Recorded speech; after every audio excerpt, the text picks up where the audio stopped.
ఆత్మ బంధువులందరికీ ఆత్మ ప్రణామాలు. ఒక యోగి ఆత్మ కథ. పరమహంస యోగానంద గారి యొక్క ఆధ్యాత్మిక జీవిత విశేషాలు మనం తెలుసుకుంటున్నామండి. నిన్న మరి యుక్తేశ్వర్ గిరి గారి యొక్క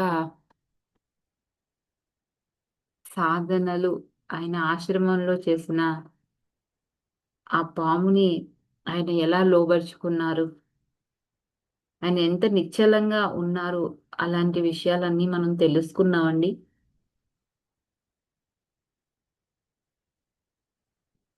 ఈరోజు మిగతాది తెలుసుకుందాం. అలాగే పరమహంస గారిని నువ్వు చాలా బక్కగా ఉన్నావు ముకుంద అంటే అతను కూడా చాలా బాధపడతాడు. ఎందుకంటే ఫస్ట్ నుంచి తన శరీరం తనకి అసలు ఇష్టం ఉండదు. చాలా సన్నగా ఉంటాడు. ఎన్నో మందులు వాడినా కూడా అతని యొక్క ఆరోగ్యం అతని మెరుగుపడింది లేదు. అలాగే అతని యొక్క శరీరం ఇంకొంచెం కండ పట్టింది లేదు కదా. కానీ వాళ్ళ గురువు గారు చెప్తారు, నీకు సృజనాత్మకమైన ప్రాణశక్తి ఉంది, అందువల్ల నువ్వు ఆరోగ్యంగా బలంగా తయారవుతావు అని. అప్పుడు ఆ మాటలకి పరమహంస గారిలోనండి తక్షణమే విశ్వాసం కలుగుతుంది, ఒక నమ్మకం అన్నమాట.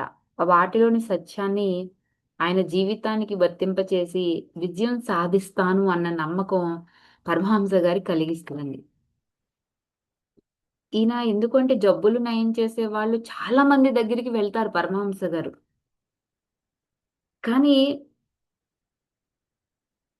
ఇంత విధిగా వెళ్ళినా కూడా నాలో ఇంత గాఢమైన విశ్వాసాన్ని నాకు ఎవ్వరూ కలిగించలేదు అని చెప్తున్నారు. రోజు రోజుకి అప్పటి నుంచి ఈయన ఆరోగ్యం, బలం ఎక్కువగా పెరగసాగాయండి. ఆ యొక్క గురువు గారి మీద గుప్తమైన ఆ గురువు గారి ఆశీస్సుల ద్వారా ఒక 2 వారాల్లో అంతకుముందు ప్రయత్నించినప్పటికీ సాధించలేనంత బరువు పెరిగారంటండి. ఆయన ఉదర వ్యాధులు ఏవైతే ఉన్నాయో చిన్నప్పటి నుంచి పుట్టుకతో వచ్చినవి అన్నీ శాశ్వతంగా మటుమాయమైపోయాయి. ఆ తరువాత మరికొన్ని సందర్భాలలో వీళ్ళ గురుదేవులు మధుమేహం, మూర్ఛ, క్షయ, పక్షవాతం వంటి జబ్బులతో బాధపడే వాళ్ళకండి యుక్తేశ్వర్ గిరి గారి యొక్క దివ్య శక్తితో నయం చేయడం కళ్ళారా చూసే భాగ్యం పరమహంస గారికి కలుగుద్ది. ఎందుకంటే చాలా ఏళ్ల కిందట బరువు పెరగాలి, బరువు పెరగాలని ఎంతో తప్పించిపోయేవారండి పరమహంస గారు. ఈయన్ని నయం చేశాక కొన్నాళ్ళకి గురువుగారు ఒక విషయం చెప్తారండి. ఏంటి అంటే, ఒకసారి తీవ్రంగా జబ్బు చేసి కోలుకుంటున్న సమయంలో కాశీలో లాహిరి మహాశయుల్ని దర్శించాను అని. అప్పుడు చెప్తున్నారు పరమహంస గారు, నాకు చాలా జబ్బుగా ఉండేది. బరువు చాలా సార్లు తగ్గిపోయేవాడిని.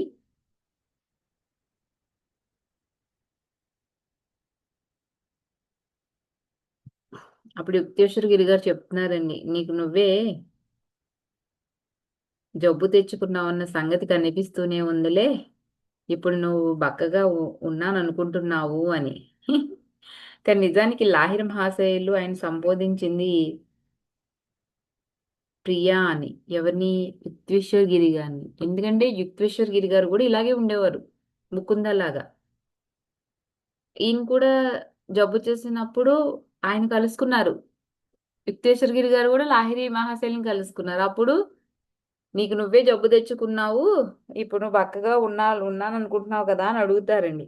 ఎందుకంటే ఆశించిన దానికి చాలా విరుద్ధమైన సమాధానం అయ్యింది యుక్తేశ్వర్ గిరి గారికి ఆశించిన దానికంటే.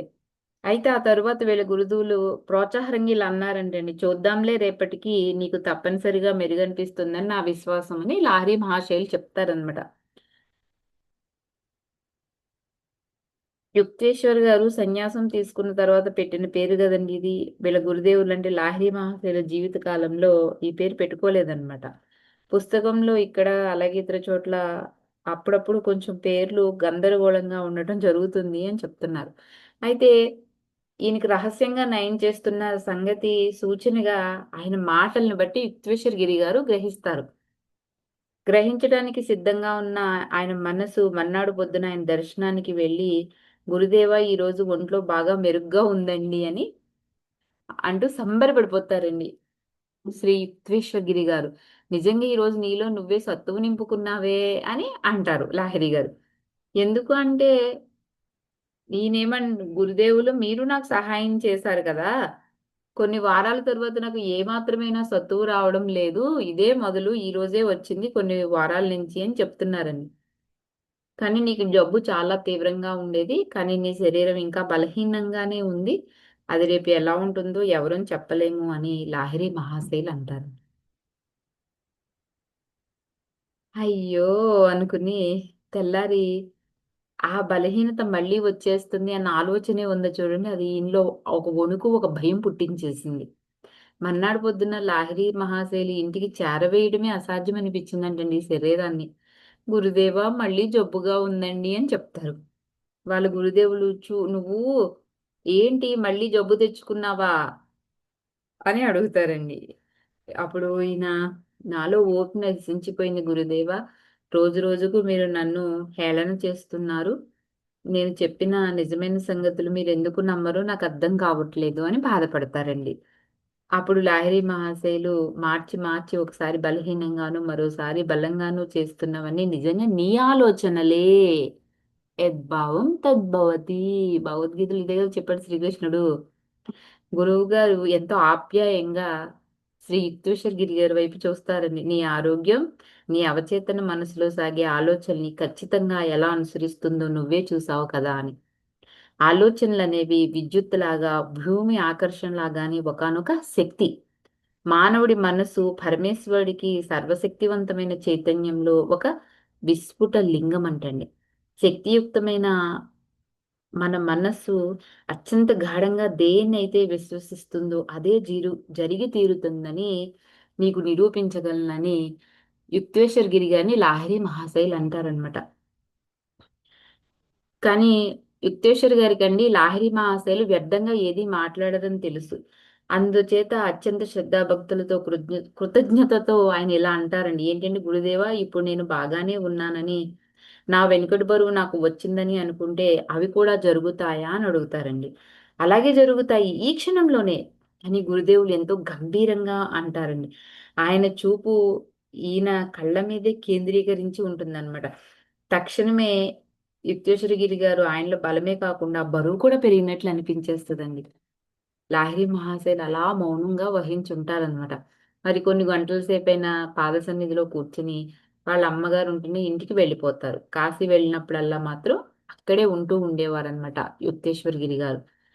ఆళ్ళమ్మ "ఏరా ఏమైందిరా నీకు? ఒంటికి నీరు పట్టి ఉబ్బిందా ఏంటి?" అంటూ వాళ్ళమ్మ తన కళ్ళనే తానే నమ్మలేకపోతుందండి. ఆయన ఒళ్ళు జబ్బు చేయకముందు ఎంత నిండుగా, దృఢంగా ఉండేదో ఇప్పుడు కూడా అలాగే ఉందంట. ఆయన బరువు తూచుకుని చూస్తే ఒక్క రోజులోనే 50 పౌండ్లు పెరిగిన సంగతి కూడా గమనిస్తారండి.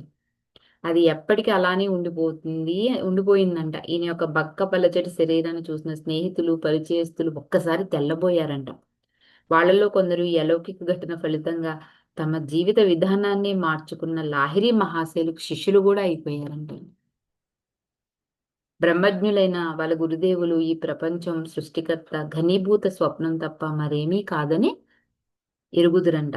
దివ్య స్వాప్నికుడైన పరమేశ్వరుడితో తమకున్న ఏకత్వం స్పృహలో ఉన్నందువల్ల ఆయన భౌతిక ప్రపంచపు స్వప్నానికి సంబంధించిన అణువుల్ని తమ ఇచ్ఛానుసారంగా ప్రకటితం చేయటం కానీ, లేదంటే లుప్తం చేయటం కానీ, తాము కోరిన మార్పును ఏదైనా తీసుకురావడం కాదని చెయ్య ఏదైతే తీసుకురావడం ఉందో అవన్నీ కూడా చెయ్యగలుగుతున్నారు అని చెప్తున్నారు. ఎందుకంటే నువ్వు ప్రార్థించేటప్పుడు వేటిని కోరతావో అవే నీకు వస్తాయని, వాటిని నువ్వు పొందుతావని నమ్ము. ఇది బైబిల్‌లో గూడా చెప్పారంటండి. బ్రహ్మైక్యం పొందిన యోగులు తాము పొందిన దివ్య బలాలేవైతే ఉన్నాయో అవి ప్రగతి సాధించిన శిష్యులకు పూర్తిగా బదిలీ చేయగలుగుతారంటండి. ఈ సందర్భంలో లాహిరి మహాశయులు శ్రీ యుక్తేశ్వర్ గిరి గారికి అలాగే బదిలీ చేశారంట. మిగతాది రేపు తెలుసుకుందామండి. లైక్ చేయండి, షేర్ చేయండి. మీ విలువైన అభిప్రాయాలను తెలియచేయండి. Thank you for watching.